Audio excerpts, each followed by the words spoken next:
Kita akan lanjutkan Ulangan pasal 32 sekarang. Tulisannya di sini judulnya Nyanyian Musa.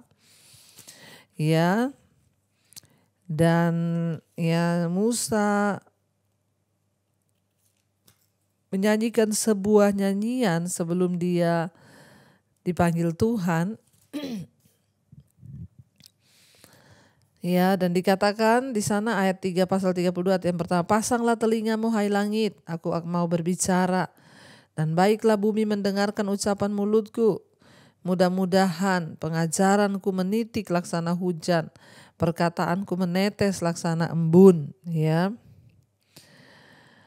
Jadi saudara di sini ternyata Musa ini bukan hanya seorang nabi, ya, dia adalah nabi besar, melainkan dia juga seorang pemimpin pujian. Jadi Musa itu seorang bukan cuma nabi, bukan hanya bisa berkhotbah, tapi dia juga seorang pemimpin pujian.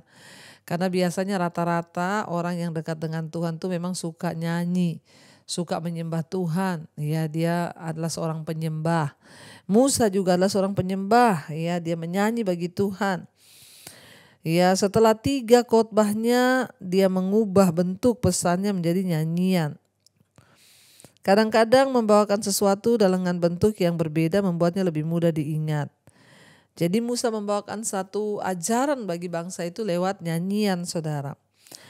Nyanyian ini memberikan sejarah singkat tentang bangsa Israel.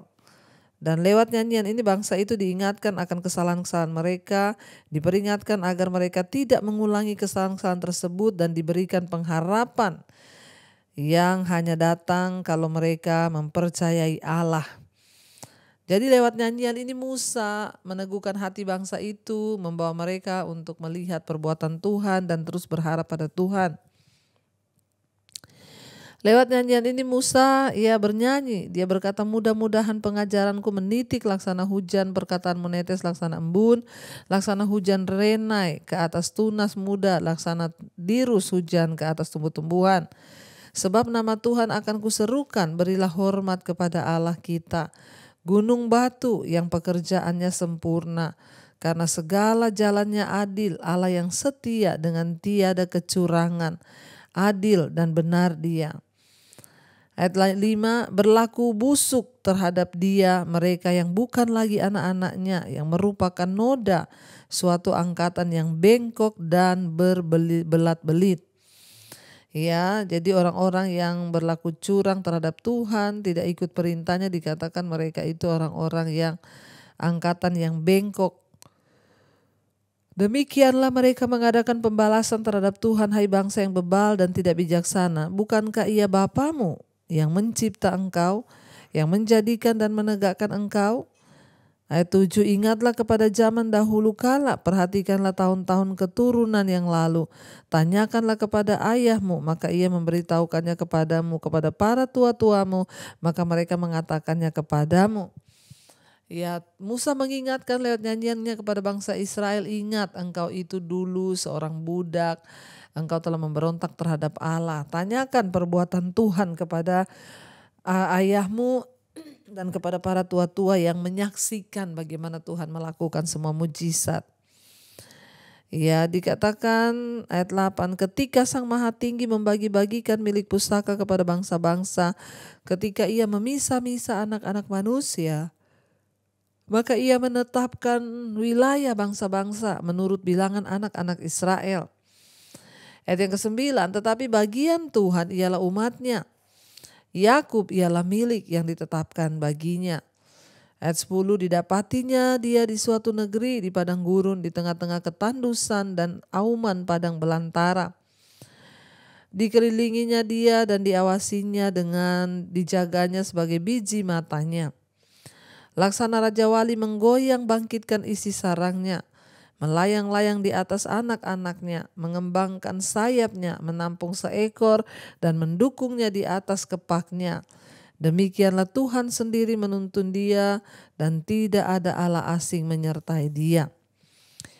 Dikatakan sebagai laksana Raja Wali yang menuntun anaknya itu, membongkar bangkitkan isi sarangnya, melayang-layang di atas anak-anaknya, mengembangkan sayapnya dan menampung seekor dan mendukungnya di atas kepaknya. Jadi burung Raja Wali itu saudara kalau dia mau mengajarkan anaknya terbang, sarangnya itu dibongkar saudara. Ya, ketika sarangnya itu kan di atas tebing.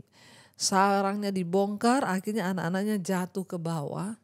Dari atas tebing itu ketika anak-anaknya jatuh, mereka ketakutan. Di angkasa burung Raja Wali ini terbang lalu dia menopang anak-anaknya di sayapnya. Sehingga mereka tidak jatuh.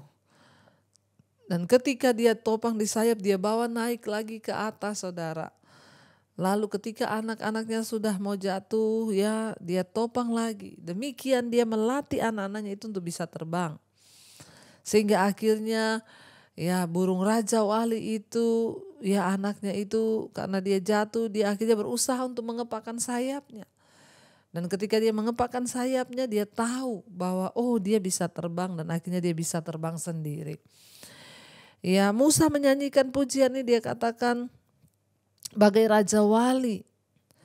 Ya Tuhan itu menggoyang bangkitkan isi sarangnya, melayang-layang di atas anaknya, menggembangkan sayapnya, menampung seekor demi seekor dan mendukungnya di atas kepaknya.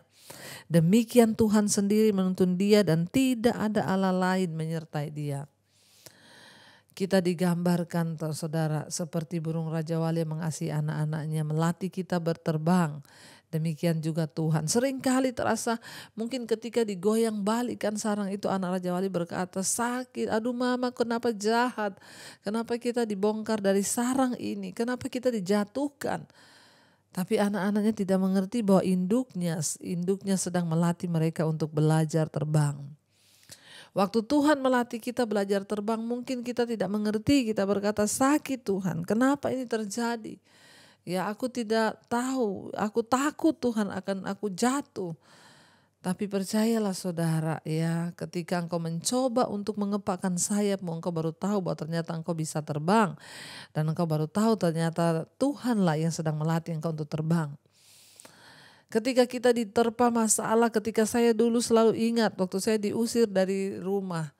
Ya saya selalu berpikir kenapa Tuhan engkau sampai seperti itu membiarkan saya harus mengalami penderitaan. Saya keluar dari rumah saya gak tahu mau tinggal di mana.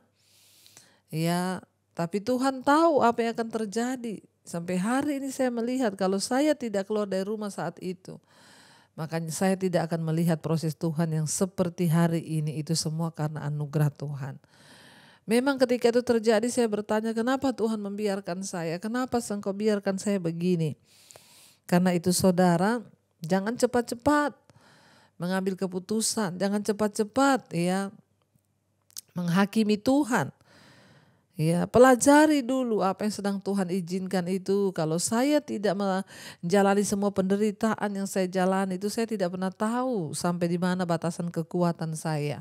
Saat itu memang saya berpikir gak kuat, rasanya mau mundur, tapi ternyata sekarang saya tahu Tuhanlah yang memberikan saya kekuatan untuk menjalani semua itu. Jangan engkau mudah menyerah, jangan engkau mudah putus asa. Kenapa Tuhan izinkan masalahmu hari ini itu? Dia sedang melatih engkau untuk terbang. Makanya kita ini diceritakan seperti burung Raja Wali. Ya, bagai Raja Wali yang menggoyang balikkan isi sarangnya. Demikianlah kasih setia Tuhan itu menopang kita. Ya, saya percaya saudara ya, di atas kepak sayapnya ya Tuhan itu menaungi kita. Ya, makanya lagu pujian berkata bagai Raja Wali ya melintasi langit biru, bagai Raja Wali ya melintasi badai hidup, dibawa kepak sayapmu, kau bawaku terbang tinggi, melintasi langit biru, bagaikan Raja Wali. Ya Tuhan menopang kita dengan kepak sayapnya. Ya jangan pernah engkau merasa bahwa Tuhan meninggalkan engkau saudara. Tuhan tuh gak pernah meninggalkan kita. Dia katakan 12, demikianlah Tuhan sendiri menuntun dia dan tidak ada Allah lain asing menyertai dia. Dibuatnya dia berkendaraan mengatasi bukit-bukit di bumi dan memakan hasil dari ladang. Dibuatnya dia mengisap madu dari bukit batu dan minyak dari gunung batu yang keras. dadih dari lembu sapi dan susu kambing domba, dengan lemak anak-anak domba dan domba-domba jantan dari basan dan kambing-kambing jantan, dengan gandum yang terbaik, juga darah bulu anggur yang berbuih engkau minum. Kita melihat di sini bangsa Israel tidak mempunyai alasan untuk meninggalkan Allah. Sama dengan kita pun tidak ada alasan untuk kita meninggalkan Tuhan. Entah karena persoalan hidup kita, karena Alkitab berkata Tuhan turut bekerja mendatangkan kebaikan atas setiap hidup kita. Ya, karena Allah juga telah melindungi bangsa Israel. Ya, mereka itu disertai Tuhan seperti seorang gembala. Tuhan menyertai mereka, Dia menjaga mereka seperti seorang pelindung. Ya, Dia telah merupakan pelindung yang melindungi mereka, laksana seekor induk Raja Wali yang melindungi anak-anaknya. Tuhan sendirilah yang telah memimpin mereka keluar dari perbudakan, dan Ia sendiri akan memimpin. Ya, mereka juga masuk ke tanah perjanjian. Demikian juga dengan hidup kita. Tuhan juga yang akan memimpin dan melindungi kita. Ya, di dalam kita menjalani hidup ini. Karena itu jangan pernah takut. Ingat, Raja Wali membongkar balikan isi sarangnya supaya anak-anaknya itu tidak nyaman. Mereka akhirnya ya terlempar dari sarang itu. Mereka jatuh ketika mereka ketakutan. Induk Raja Wali terbang menukik dan mengangkat mereka dengan sayapnya. Lalu dijatuhkan lagi sampai akhirnya dia mengepakkan sayap dan dia tahu bahwa dia bisa terbang. Saudara dan saya bisa terbang mengatasi badai hidup asal kita mau dilatih untuk terbang. Jangan takut, Tuhan tidak pernah mencelakai kita. Dia adalah Tuhan yang selalu melindungi kita. Kalau Alkitab berkata seperti induk Raja Wali, demikian juga Tuhan akan melatih kita untuk terbang tinggi. Laksana Raja Wali menggoyang bangkitkan isi sarangnya, melayang-layang di atas anak-anaknya, mengembangkan sayapnya, menampung seekor dan mendukungnya di atas kepaknya. Demikianlah Tuhan sendiri menuntun dia, dan tidak ada Allah asing menyertai dia. Saudara, dikatakan bahwa ya seperti induk Raja Wali yang melatih anak-anaknya untuk terbang, dia membongkar sarangnya sehingga anak-anaknya itu jatuh dari atas tebing. Tetapi burung Raja Wali akhirnya menopang mereka ya di atas kepak sayapnya. Lalu dibawa naik lagi, dijatuhkan lagi sampai anak-anaknya itu bisa mengepakkan sayapnya. Dan mereka tahu bahwa ternyata mereka bisa terbang. Ya, kalau ada masalah kita hadapi, percayalah saudara, ya mungkin itu bagian dari latihan yang Tuhan izinkan kita alami supaya kita tahu bahwa kita ini ternyata ya punya kuasa untuk bisa terbang tinggi bersama dengan Tuhan. Ya, jangan takut, jalani semua dengan hati yang bersyukur. Dikatakan ya ayat 13 sekarang, dibuatnya dia berkendara mengatasi bukit-bukit di bumi dan memakan hasil dari ladang. Dibuatnya dia menghisap madu dari bukit batu dan minyak dari gunung batu yang keras. Dadih dari lembu sapi dan susu kambing domba, dengan lemak anak-anak domba dan domba-domba jantan dari basan dan kambing-kambing jantan, dengan gandum yang terbaik, juga darah buah anggur yang berbuih engkau minum. Ya, saudara, bangsa Israel ya tidak ada alasan untuk meninggalkan Tuhan, sebab Tuhan telah berjanji untuk menyertai mereka. Ya, Tuhanlah yang berjanji untuk memberi mereka semua janji-janji firman-Nya di negeri yang penuh susu dan madu itu. Tuhan berjanji mereka akan memakan buah anggur yang tidak mereka tanami. Mereka akan ya minum susu dari domba jantan, ya dari domba betina, memakan lemak, ya daging dan dari domba jantan dan betina. Bahkan dikatakan mereka akan memakan gandum yang terbaik. Ya, ayat yang ke-15, lalu menjadi gemuklah Yesyurun dan menendang ke belakang. Bertambah gemuk engkau, ya, kata firman Tuhan. Ayat 15, lalu menjadi gemuklah Yesyurun dan menendang ke belakang, bertambah gemuk engkau. gendut dan tambun, dan ia meninggalkan Allah yang telah menjadikan dia. Ia memandang rendah gunung batu keselamatannya. Ini adalah nyanyian gambaran dari bangsa Israel. Ketika mereka diberkati Tuhan, mereka menjadi gendut, menjadi gemuk, ya sudah diberi lemak anak domba jantan betina minum susu kambing, ya domba, mereka makan buah anggur pilihan, lalu mereka menjadi diberkati, menjadi makmur, ya. Di sini dikatakan gambaran menjadi gendut dan tambun. Lalu ia mulai meninggalkan Allah yang telah menjadikan dia. Ia memandang rendah gunung batu keselamatannya. Saudara, banyak orang ketika belum diberkati, mereka sungguh-sungguh mencari Tuhan. Mereka sungguh-sungguh ya untuk ikut Tuhan, bahkan mungkin melayani Tuhan. Tapi ketika diberkati, banyak orang lupa ya bahwa ya dia tidak boleh meninggalkan ya Allah yang sudah menjadikan dia. Ya, saya berdoa supaya kita semua tetap melihat kepada Tuhan.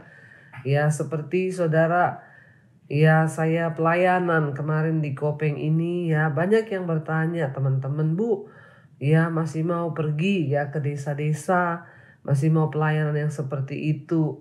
Ya secara manusia saudara, saya berkata ya memang enak ya kalau di Jakarta jalan-jalan di mall, menikmati kesenangan, pergi sama anak-anak.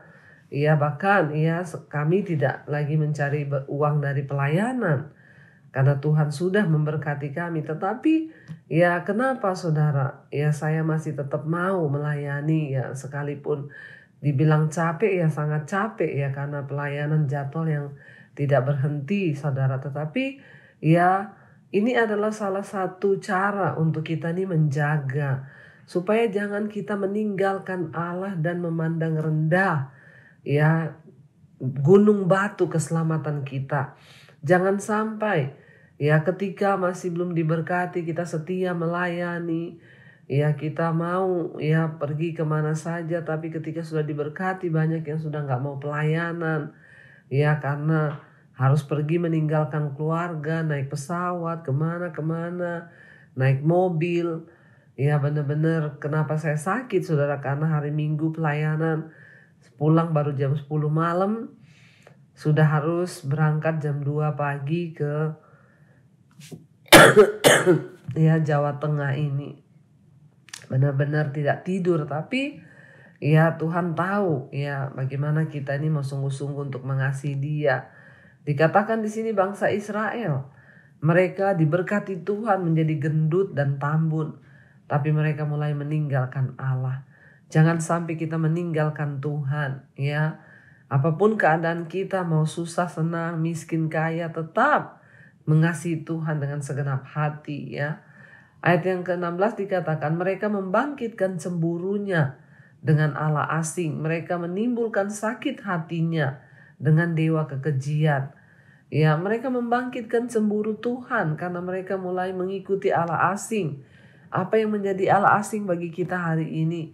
Apakah kita mengejar uang dengan terlalu ya bernafsu sehingga kita melupakan Tuhan dan menghalalkan segala cara? Ya, apa yang menjadi Allah asing bagi kita hari ini yang kita sembah lebih daripada Tuhan, atau hobi kita?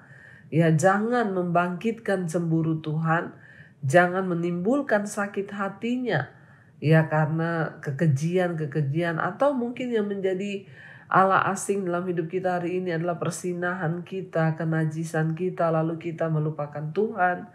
Bertobat saudara ya. Mereka mempersembahkan korban kepada roh-roh jahat yang bukan Allah, kepada Allah yang tidak mereka kenal, Allah baru yang belum lama timbul, yang kepadanya nenek moyangmu tidak gentar. Gunung batu yang memperanakkan engkau telah kau lalaikan, dan telah kau lupakan Allah yang melahirkan engkau.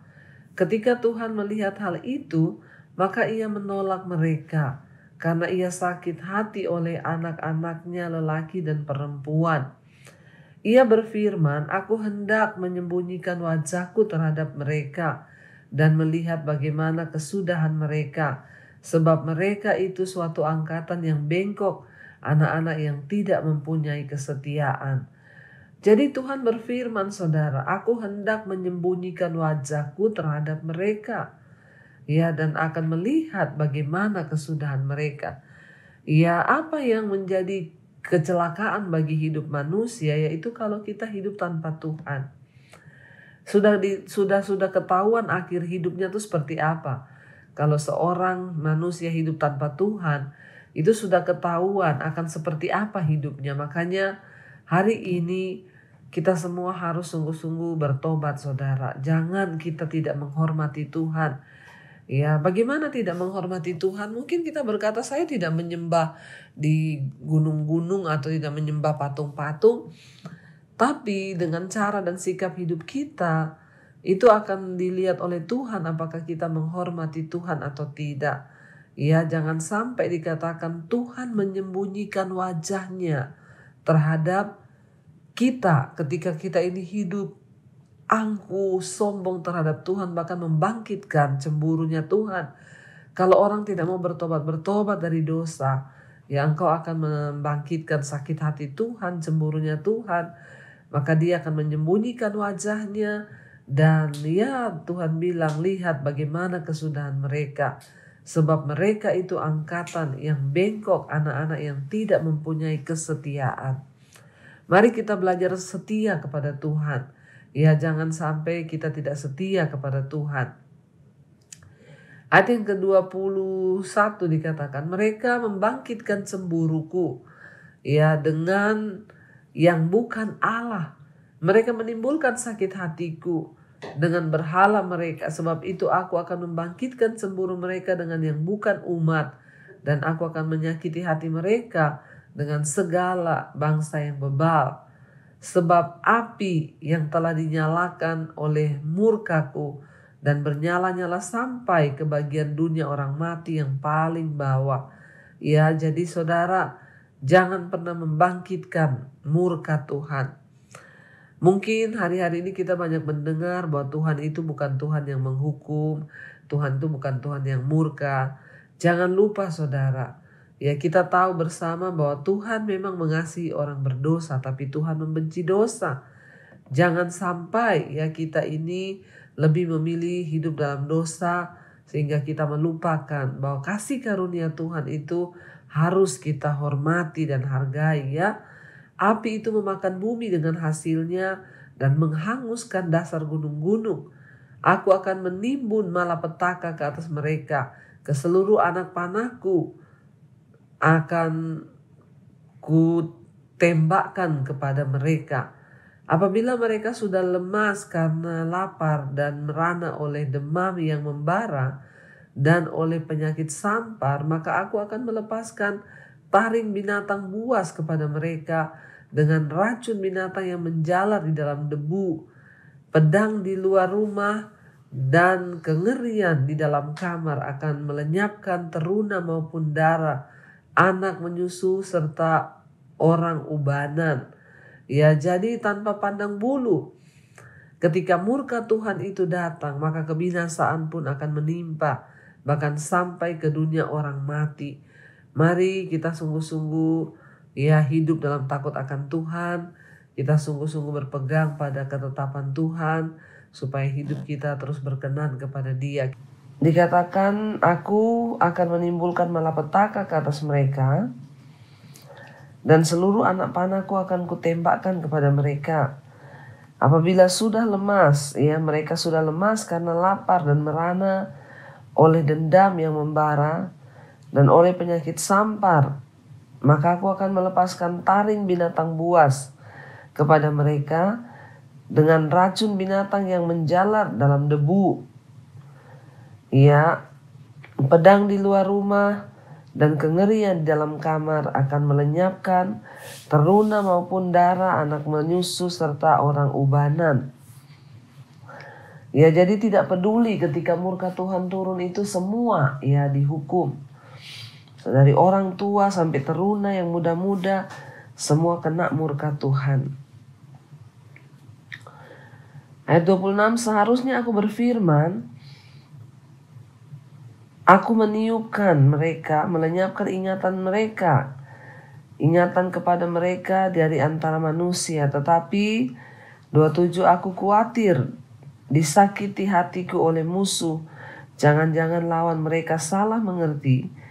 Jangan-jangan mereka berkata, tangan kami jaya, bukankah Tuhan yang melakukan semuanya ini? Sebab mereka itu suatu bangsa yang tidak punya pertimbangan. Tidak ada pengertian pada mereka. Sekiranya mereka bijaksana, tentulah mereka mengerti hal ini dan memperhatikan kesudahan mereka. Bangsa Israel digambarkan sebagai sebuah bangsa yang tidak ada pertimbangan. Ya, Tuhan berkata di sini, tentunya kalau mereka itu punya pertimbangan, mereka akan mempertimbangkan bahwa nggak bagus hidup dalam dosa itu. Ya, pasti Tuhan akan murka. Setidaknya ketika mereka memiliki pertimbangan, mereka tahu membedakan mana yang baik, mana yang jahat. Pasti mereka akan memilih untuk melakukan yang baik. Tapi Tuhan berkata bangsa ini adalah bangsa yang tanpa pertimbangan. Ya, dikatakan bagaimana mungkin satu orang dapat mengejar 1.000 orang dan 2 orang dapat membuat lari 10.000 orang. Kalau tidak gunung batu mereka yang telah menjual mereka dan Tuhan telah menyerahkan mereka. Ya, dikatakan di sana bangsa Israel itu tidak memiliki kekuatan apa-apa. Tapi Tuhanlah yang sudah menebus mereka. Sehingga apa yang tidak mungkin menjadi mungkin, saudara. Dikatakan bagaimana mungkin satu orang dapat mengejar 1.000 orang. Kalau bukan karena tangan Tuhan, bangsa Israel itu tidak dapat memerangi bangsa-bangsa yang kuat di depan mereka untuk masuk ke tanah perjanjian. Tapi karena Tuhan yang mengasihi mereka dan melakukan semua untuk mereka, Tuhan juga lah yang memberikan kekuatan dan kemenangan. Ya. Sebab bukanlah seperti gunung batu. Bukanlah seperti gunung batu kita, gunung batu orang-orang itu, musuh kita, boleh menjadi hakim. Sesungguhnya pohon anggur mereka berasal dari pohon anggur Sodom dan dari kebun-kebun Gomora. Buah anggur mereka adalah buah anggur yang beracun, pahit gugusan-gugusannya. Air anggur mereka adalah racun ular dan bisa ular tedun yang keras, ganas. Saudara, dikatakan ya berbeda ya, gunung batu bangsa Israel ya itu adalah Tuhan Allah yang perkasa. Tetapi gunung batu orang-orang yang tidak mengenal Allah ya itu adalah gunung batu yang palsu, yang dibangun atas dasar dosa. Makanya dikatakan pohon anggur mereka berasal dari pohon anggur Sodom dan Gomora. Semua, bahkan yang terbaik ya anggur mereka dikatakan buah anggur yang sangat beracun. Padahal kan anggur itu enak, kelihatannya manis, tapi sesungguhnya ya itu beracun, saudara. Jadi Tuhan tidak mau bangsa Israel ini ikut dengan bangsa-bangsa lain yang tidak mengenal Allah dan mulai ikut menyembah kepada Allah-Allah bangsa lain. Karena air anggur mereka itu adalah air racun ular dan bisa ular tedun yang ganas dan keras. Dikatakan bukankah hal itu tersimpan padaku, termaterai dalam perbendaharaanku? Hakkulah dendam dan pembalasan pada waktu kaki mereka goyang, sebab hari bencana bagi mereka telah dekat. Akan segera datang apa yang telah disediakan bagi mereka.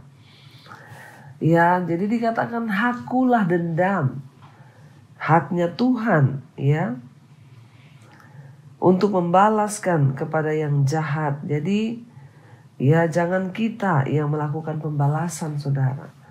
Tuhan berkata hakkulah dendam, hakkulah pembalasan. Ya, manusia kita tidak boleh berbuat ya membalas dendam kepada siapapun, tapi itu adalah hak Tuhan untuk membalaskan kepada setiap yang jahat. Jadi serahkan semuanya ke dalam tangan Tuhan, bukan kita yang akan membalas. Sebab Tuhan akan memberi keadilan kepada umatnya dan akan merasa sayang kepada hamba-hambanya. Apabila dilihatnya bahwa kekuatan mereka sudah lenyap dan baik hamba maupun orang merdeka sudah tiada. Dikatakan di sini bahwa kita tidak perlu takut ketika banyak orang berbuat jahat, ketika orang melakukan kelaliman. Kita nggak boleh membalas, karena hak Tuhan adalah pembalasan dan dendam itu. Tuhan akan mengasihi orang-orang yang terus hidup benar. Mungkin hari ini saudara engkau disakiti, teruslah berbuat kebaikan, teruslah berbuat keadilan. Sebab Tuhan akan memberi keadilan kepada umatnya, kepada kita yang berharap. Dan Tuhan merasa sayang kepada hamba-hambanya yang sungguh-sungguh hidup saudara dalam takut akan Tuhan.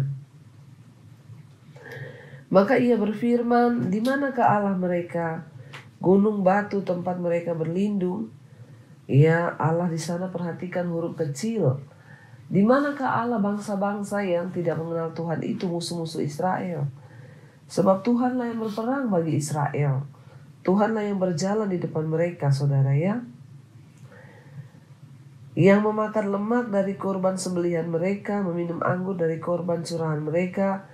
Biarlah mereka bangkit untuk menolong kamu, sehingga kamu dapat perlindungan.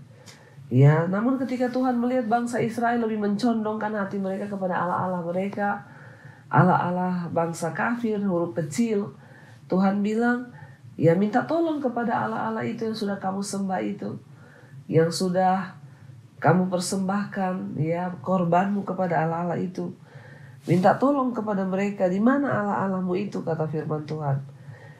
Allah yang tidak berkuasa, Allah yang dibuat oleh tangan manusia, dewa-dewa patung.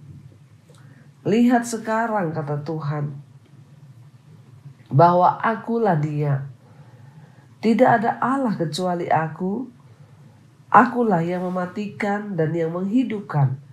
Aku telah meremukkan, tetapi akulah yang menyembuhkan. Dan seorang pun tidak ada yang dapat melepaskan dari tanganku. Tuhan berkata, jangan engkau percaya kepada Allah lain yang disembah oleh bangsa-bangsa kafir dan engkau mulai ikut menyembah. Tidak ada Allah lain kecuali aku. Akulah yang dapat mematikan dan menghidupkan, kata Tuhan. Dan bukan Allah yang lain. Aku telah meremukkan, tetapi aku juga yang akan menyembuhkan. Dia Tuhan yang seringkali bisa meremukkan ketika bangsa Israel berbuat jahat. Tapi Dia juga Tuhan yang sanggup untuk menyembuhkan dan memulihkan ketika mereka bertobat. Dan seorang pun tidak ada yang dapat melepaskan dari tanganku. Kalau sudah jatuh ke tangan Tuhan, tidak ada satu orang pun yang bisa menolong, saudara.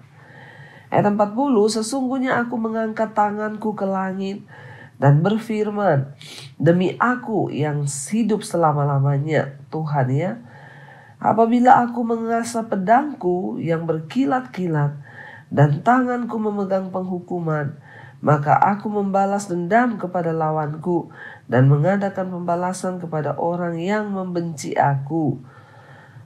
Aku akan memabukkan anak-anakku dengan darah, dan pedangku akan memakan daging, darah orang-orang yang mati tertikam, dan orang-orang yang tertawan dari kepala-kepala musuh yang berambut panjang. Jadi Tuhan berkata, bahkan kalau Tuhan yang sudah murka, saudara, tidak ada yang bisa menolong, tidak ada yang bisa melepaskan. Karena satu saat akan datang hari penghukuman itu. Bahkan kita tahu bersama di akhir zaman Tuhan akan mengadili semua orang. Ayat 43, bersorak-sorailah hai bangsa-bangsa karena umatnya, sebab Ia membalaskan darah hamba-hambanya. Ia membalas dendam kepada lawannya dan mengadakan pendamaian bagi tanah umatnya. Dikatakan, bersorak-sorailah kepada Tuhan. Sekalipun kita dianiaya, kita diremehkan, kita ditindas mungkin, tapi tetaplah bersorak karena Tuhan. Dan tetaplah percaya bahwa Tuhan akan membela orang-orang yang terus setia mencari Dia, orang-orang yang terus setia untuk berharap kepada Tuhan. Karena itu saudara, jangan pernah menyerah, Ya, apapun keadaan kita hari ini, percayalah Tuhan sanggup. Dia yang akan membela, Dia yang akan menopang kita. Kita akan lanjutkan pembacaan ini besok. Mari kita renungkan firman ini. Terima kasih Bapa, kami bersyukur sebab Engkau Tuhan yang baik bagi kami. Sekalipun seringkali Engkau harus meremukkan kami, karena Engkau mengasihi kami. Engkau tegur kami ketika kami berbuat dosa. Engkau hajar kami, Engkau didik kami Tuhan. Kami percaya itu karena kasih-Mu bagi kami. Tuhan terus berbicara bagi kami. Tegur jika kami salah, nasihati kami. Bawa langkah kaki kami untuk kembali kepada jalan kebenaran-Mu. Biarlah anugerah-Mu Tuhan turun atas hidup setiap kami. Terima kasih Bapa. Kami buka hati dan tangan kami untuk menerima berkat Tuhan. Diberkatilah Engkau dalam hidupmu, diberkatilah rumah tanggamu, diberkatilah pekerjaanmu, diberkati kesehatanmu, diberkati keuanganmu, dan Engkau akan menjadi berkat bagi banyak orang. Karena itu terimalah kiranya berkat dari Allah Bapa, cinta kasih Tuhan Yesus Kristus, penyertaan Allah Roh Kudus turun atas hidup kita mulai hari ini bahkan sampai kali yang kedua. Tuhan Yesus datang menjemput kita, nama kita tercatat dalam kitab kehidupan. Dalam nama Tuhan Yesus yang percaya diberkati Tuhan, katakan bersama, amin, amin, amin. Tuhan Yesus memberkati, shalom dan Immanuel.